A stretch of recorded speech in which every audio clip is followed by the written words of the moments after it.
Hello, kids! Welcome back to our science class.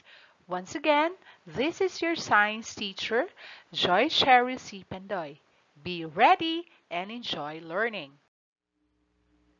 We are now on Quarter 3, Module 3 lesson, which is entitled Relate the ability of the material to block, absorb, or transmit light to its use. Get ready with your module, kids, so that you can follow with our discussion.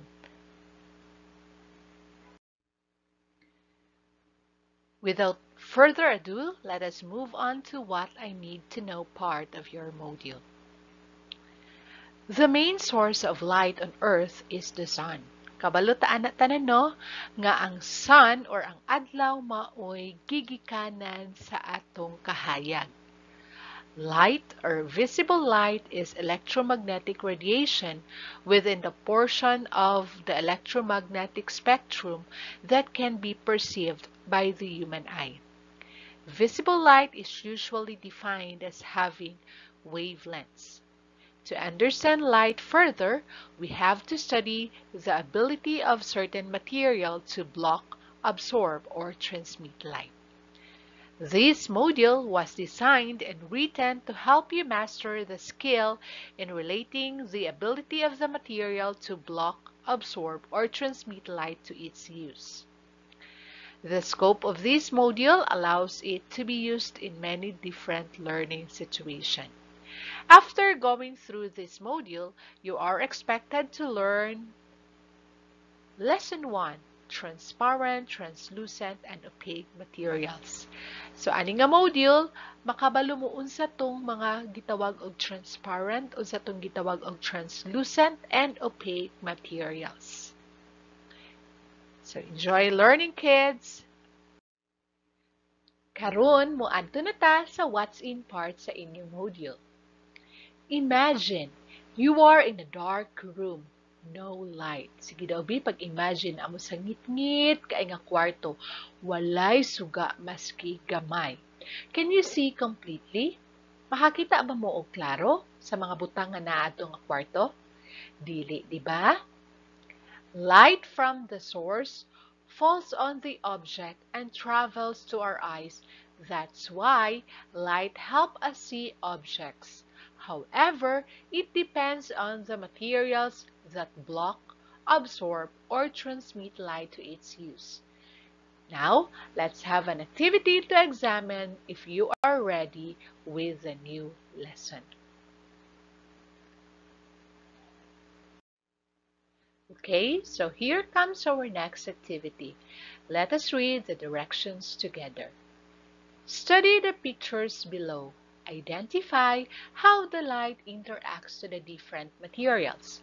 Write B if it blocks the light, A if it absorbs some of the light, and T if it transmits light on the space provided for.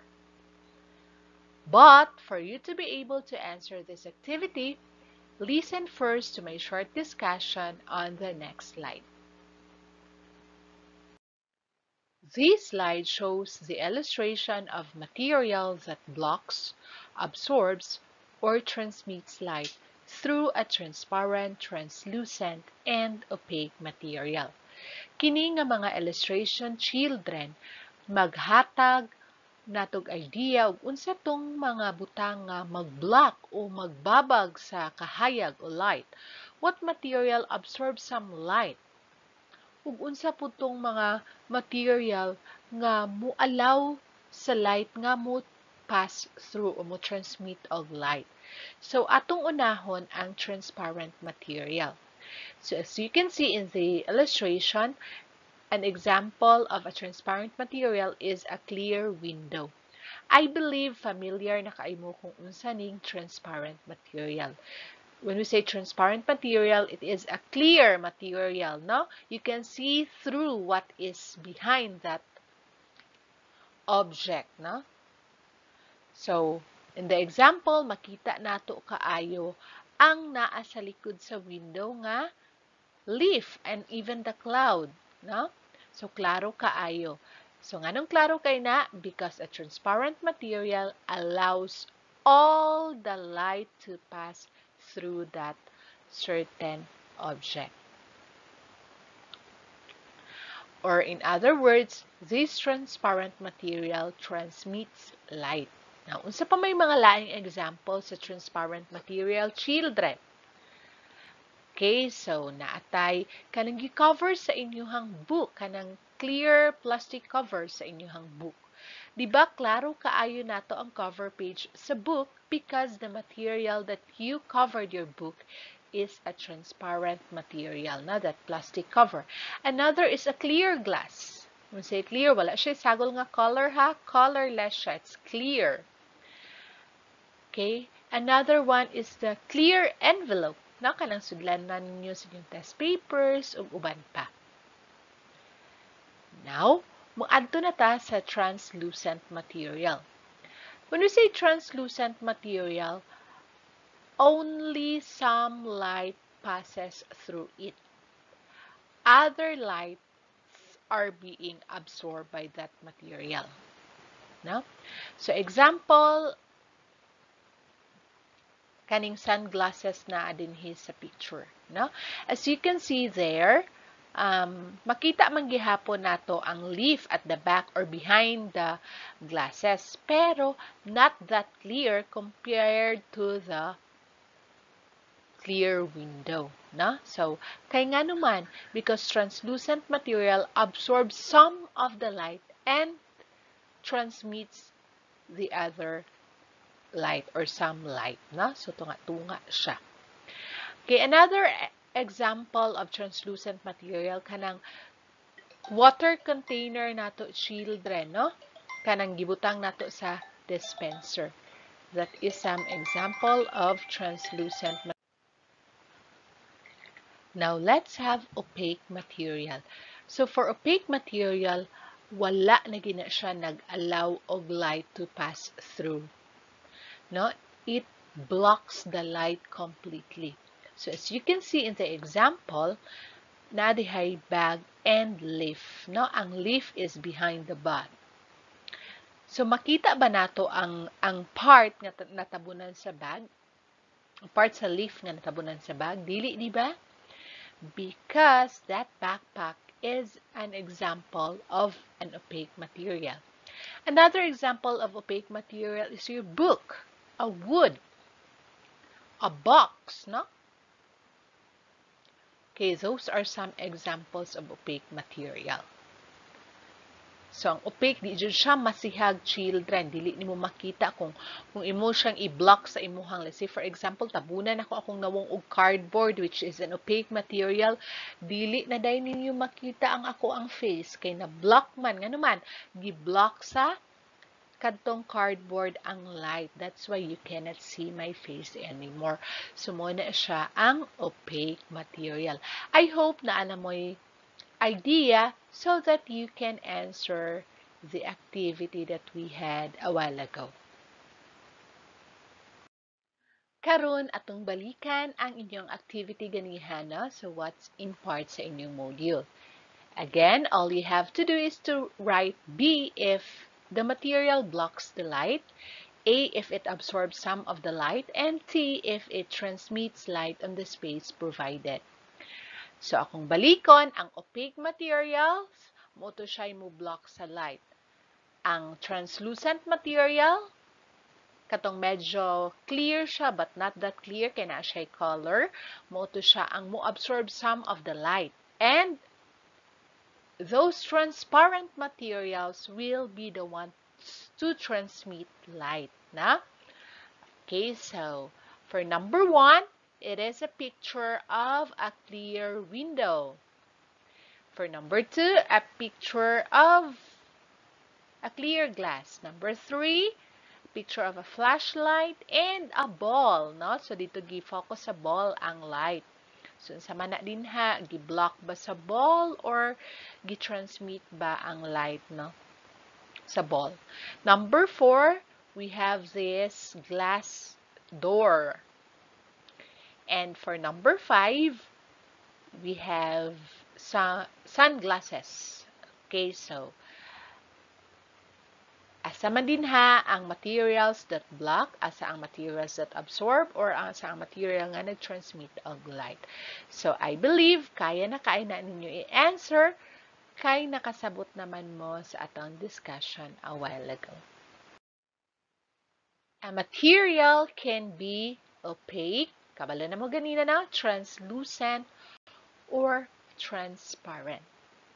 Akong balikon, opaque objects block light from traveling through them. No? Mubabag siya sa light. No?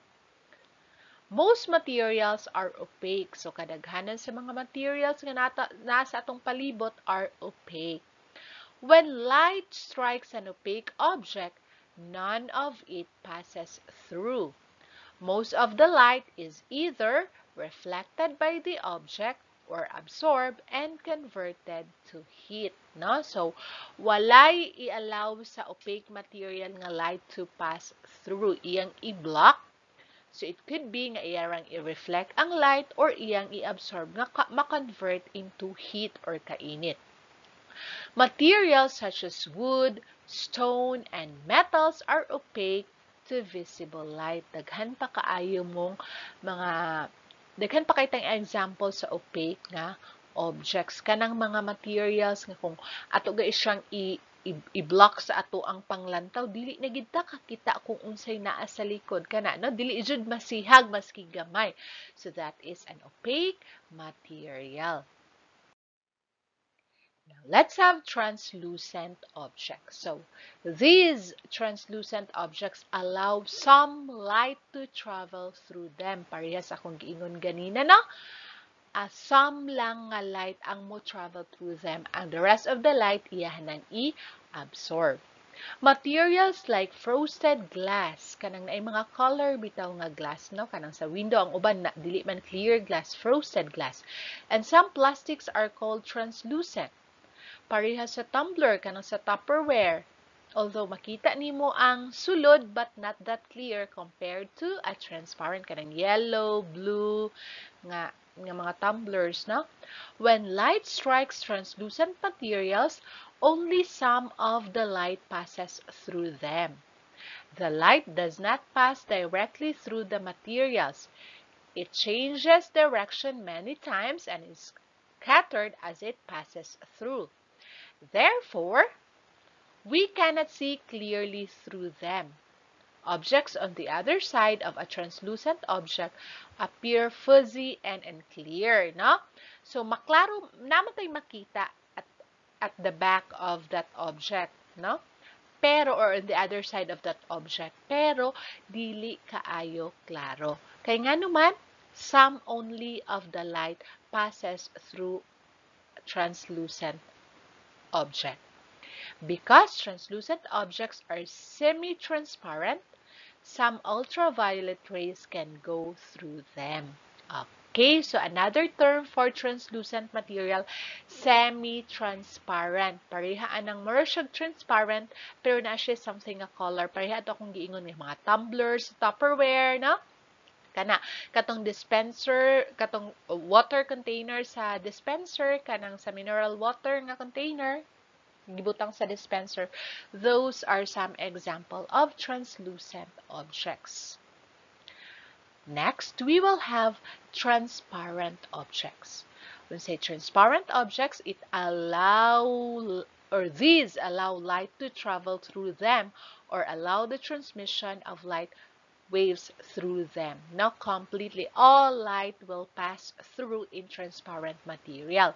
Maunang lantawan nato ang mga butang nga nasa, maski i-block ta atong pananaw og transparent material, makita ra gihapon nato unsay mga butang nga naa sa likod ani nga materials.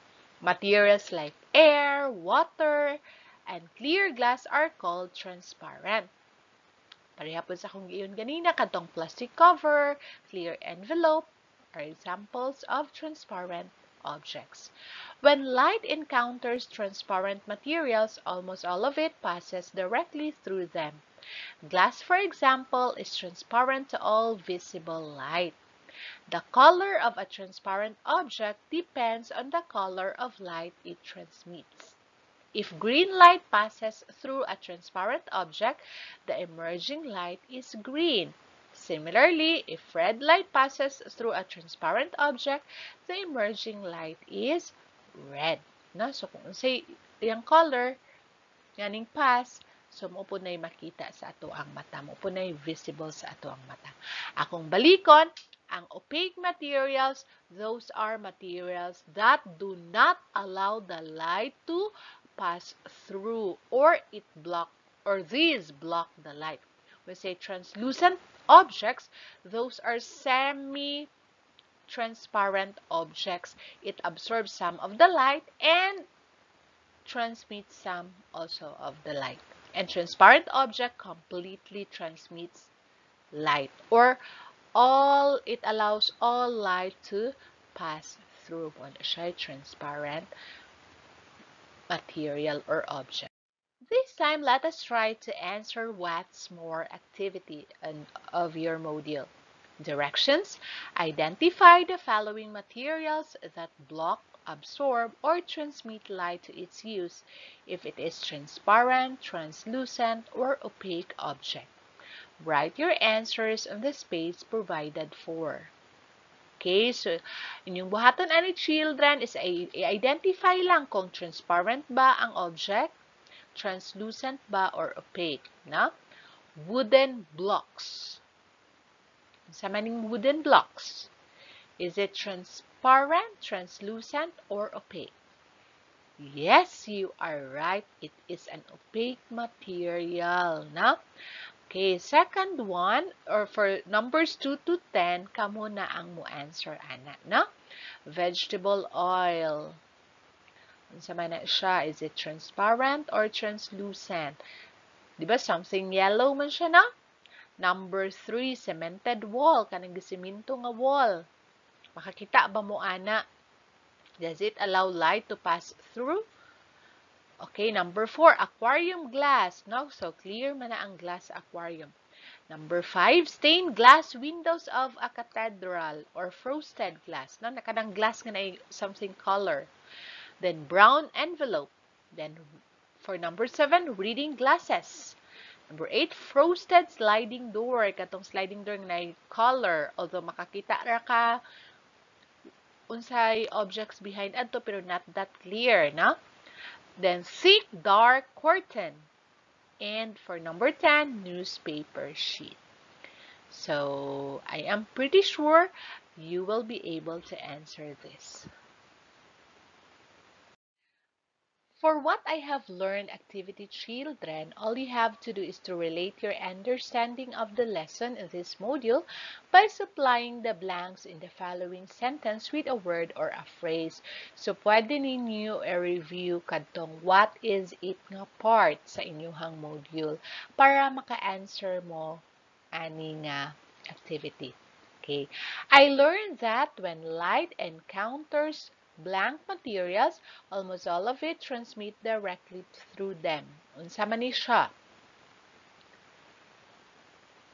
Sa matang hisgutan ani, it is transparent materials, or these are transparent materials. So the answer for number 1 is transparent.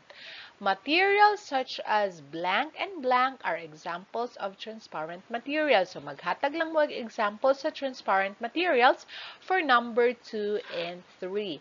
If light strikes on blank materials, only some of the light passes through them. Unsa man tong murag in between sa transparent and opaque material nga mo absorb some of the light and mo pass pod through ang some of its light.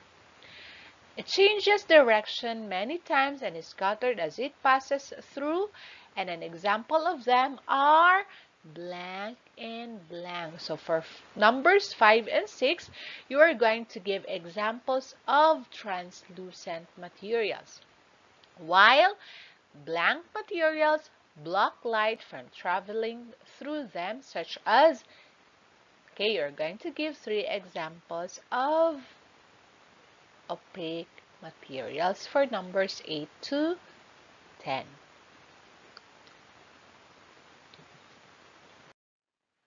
For what I can do part of your module, children, all you have to do is to give examples of materials that are transparent, translucent, and opaque. So please be specific enough, children, in giving an example.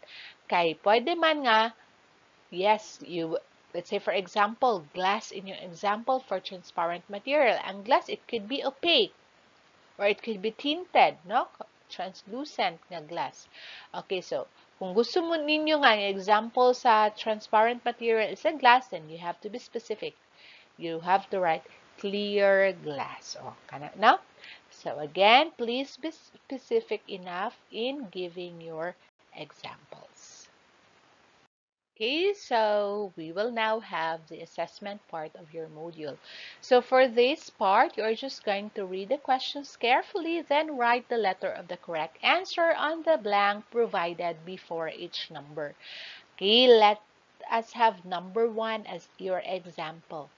Which is an example of opaque material? So itong opaque material, katong materials that completely block the light or does not allow the light to pass through. Asa man ana?